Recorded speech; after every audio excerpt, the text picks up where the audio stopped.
This is what I would say. I would say that there is a certain aspect of being naive and being somebody who is trying to do more of what works. And if they see what works for A, B, C, or D, beef sells, right? It's always been like that. Go back to 50, go back to fucking LL Cool J, Cannabis, whatever. Beef has always sold. It's always been good for business. So if you're like a young artist and you understand, well, maybe when I put out a normal record, I don't see the numbers that this record does. Mm-hmm. I don't think a lot of these kids are mature enough to like take a step back and realize like, well, but what comes with the extra million streams or whatever? I do think, like you said, man, there has to be somebody to kind of step in and be like, yo, we shouldn't put this out. Should that be their manager? I don't know.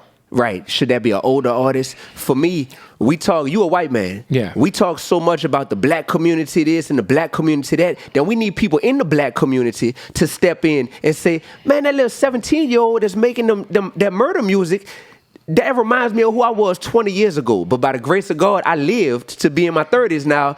I'm going to feel... and I'm a successful artist, I'm going to take it upon myself to pour into that young brother, to plant some positive seeds. You know what I mean? I think that's where the accountability needs to come from. It probably won't come from the managers because all they care about is their 20% commission. Yeah, and they just want to, let's go get an advance because I'm going to get paid even if you never recoup. It's child abuse, bro. A lot of these older managers that hurry up and find an artist. They force an artist into a label deal. That's a bullshit. Because guess what? For people who don't know, when you get pushed into a shitty record deal by a manager, it's because that manager's just going to take his piece of that advance, and he's never got to recoup it. He's not signed to the shitty record label. Thank you. With the shitty terms, it's the kid that's now fucked. So even if in 9 months the shit don't work out with the manager and the kid, the manager's scot-free with his money in his pocket. Thank you. That shit happens all the time. I see that shit. I've told that shit to artists where I've been in the studio with them and been like, yo, I'll use I don't want to say this is somebody who's not a kid, but somebody who was buzzing real hard like 3 years ago. And they all of a sudden signed to like a bigger management company. And that's someone I'm close with, And they were pushing them to sign to Atlantic. And this artist was millionaire off of independent music. Sheesh. And I was like, yo, they're only pushing you to sign that deal. Because it was like $1 million advance. I was like, bro, you could put out a hoodie tomorrow and make $1 million. Like, they're pushing you because they're gonna get their piece off of that, and now you're fucked because now you can't do what got you here, which is drop music freely, and you don't even make the music that makes sense to be on a major. Like I've never heard you put out a record that I said to myself, man, if that was just on a major label, bro, like if it ain't broke, don't fix it. Don't and ended up. It wasn't Atlantic that they ended up signing with, but they did end up signing with a major label, and shit's hit a wall since then. But I bet you that management got their piece. Yep.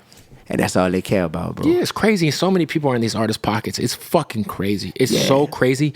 There's like 4 or 5 hands in these from every direction, and that's before you even look at a lawyer. Yeah, bro. Because you got your lawyer, you got your booking agent, you got your day-to-day, you got the motherfuckers Business who found manager, you, you got the big manager, the small manager, the production company. Bro. If you got a production company, you it's like so many, like, and like, look, like I said, man, like a lot of these artists, if they're smart, they grow. Like I just had a conversation with an artist who is finally understanding that he's getting fucked. Okay. And it's like now that he sees it, he can't unsee it. So he's adjusting, figuring out now that but most artists is just like they're really gonna trust whoever they sign to just guide them through the industry. And a lot of times those motherfuckers give them their own lawyer.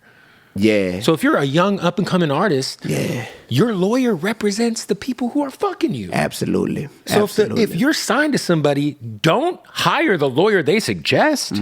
Whose best interest is that lawyer's? Like, come on, like